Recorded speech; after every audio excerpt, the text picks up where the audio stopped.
everyone hear me? Yes, sir. Awesome, awesome. So my name is Anthony Berry, and tonight I'm going to talk to you about why I think the future of politics is personal. So politics, everyone's favorite first date conversation, right? Don't worry. So let me start you off with what got me interested in politics in the first place. So I grew up in a little small town called Jeanerette, Louisiana. If it sounds like the middle of nowhere, that's because it is in the middle of nowhere. These are my parents, Timothy Berry and Luann Berry. And from an early age, politics and public service is something that I've thought about, and that's been a part of my life. So my dad served for several years in the U.S. Army, and then my mom's been working on our local elections for as long as I can remember. One of my first memories is in 1996, walking with her for the first time into a voting booth, and her casting her ballot and letting me pull the little lever. And then a couple years later, she bought me a book with every single president from George Washington to George W. Bush, who was president at the time. And instead of reading me bedtime stories like a normal kid, we read about the presidents. So politics is something that I've been passionate about for a long time. However, given the recent election, I know that you guys might not share that same sentiment. And for good reason, right? So with all the talks of FBI investigations, Russian involvement, the divisiveness, the talk of building border walls, it makes sense that when people say politics, you tend to want to shove it away. We don't want to talk about it. However, our disdain for politics goes back a little bit further. So in the past 20 years or so, there's been a steady decline of both our trust in politicians and political institutions. And in 2014, it reached an all-time low when Congress's approval rating was 7%. 7%. Right? So there are several reasons for this. In his book, Thank You for Being Late, New York Times columnist Thomas Friedman thinks that one of the problems is, over the past 20 years, there has been an incredible amount of change. Think about when you were a kid, right? Anyone remember dial-up internet? So fast forward 20 years, and now in the palm of my hand, I have a device that connects me with the rest of the world and has more computing power than what flew men to the moon. It's absolutely incredible. So all the changes, whether it be technology, social, in the workplace, etc., all these things have been coming together and happening at the same time.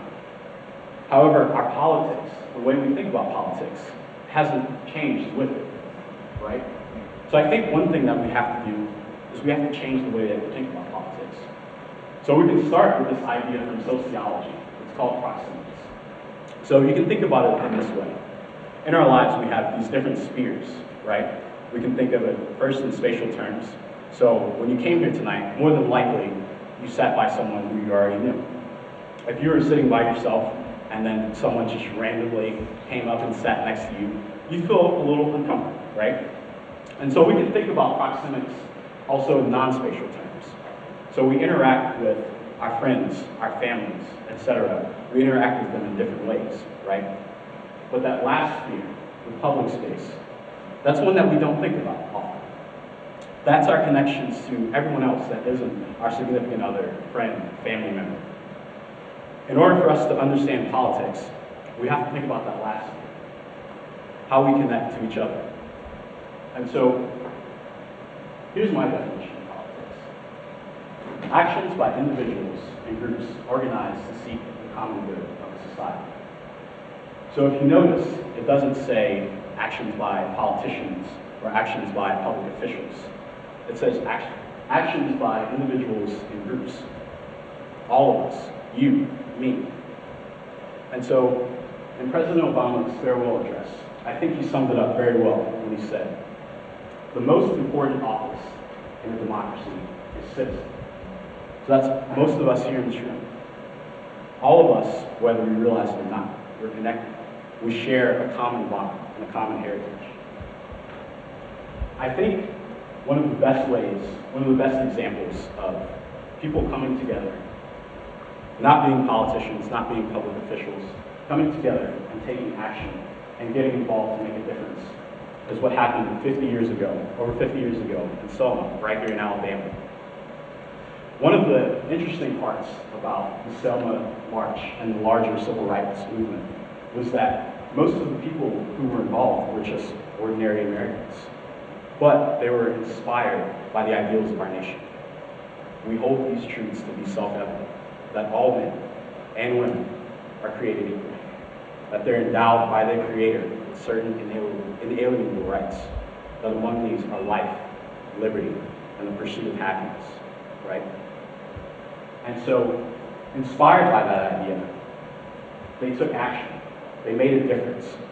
And whether they realized it at the time or not, their choice of action changed the trajectory of our nation.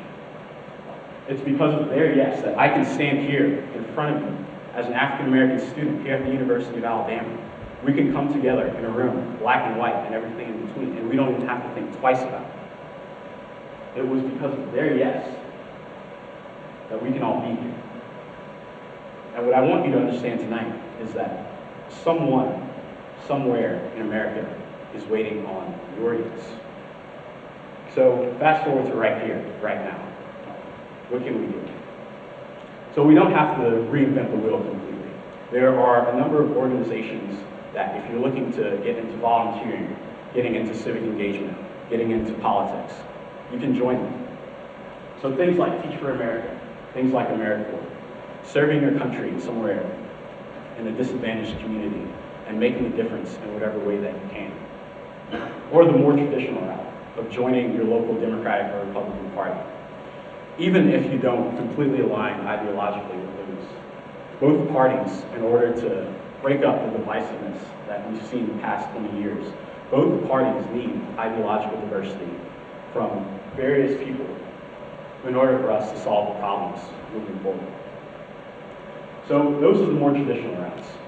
But in order for us to solve the problems of the 21st century, we're going to have to take it a step further. With you guys being here, I know most of us are a part of the same organizations and same things on campus. So I know a lot of you already do these things, right? So let's take it a step further. I think one of the best examples of how we can tackle problems going forward happened a couple years in Baltimore. So a few people had the idea of, instead of giving students detention, they replaced it with yoga and meditation.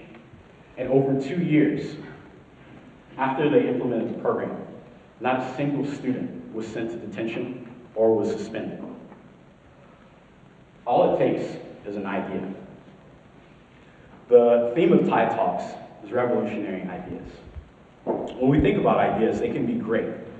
They stop. They make us question whatever we thought about the world. But in my opinion, in order for it to be revolutionary, it has to do more. It has to call us to action. So if we survey the landscape of our politics, of our world right now, it can seem kind of depressing. Wealth and income inequality, a refugee crisis, mass incarceration, climate change. All of these problems are problems that our generation will have to face and have to figure out a way to solve. And so unfortunately, I don't have any magic solution to tell you how to solve these problems. But what I do know is that every single person in this room is capable of tackling something. Every single person in this room is smart, is innovative, is brilliant. We're part of the greatest generation in human history. So, what does that mean? In order for us to tackle the problems of the 21st century, I think we have to make our politics personal. We have to take our ideas, take our innovation, take everything that we know, take everything that we've learned, and move forward and change our country for the better, and then ultimately change our world. Thanks again. My name is Anthony Berry.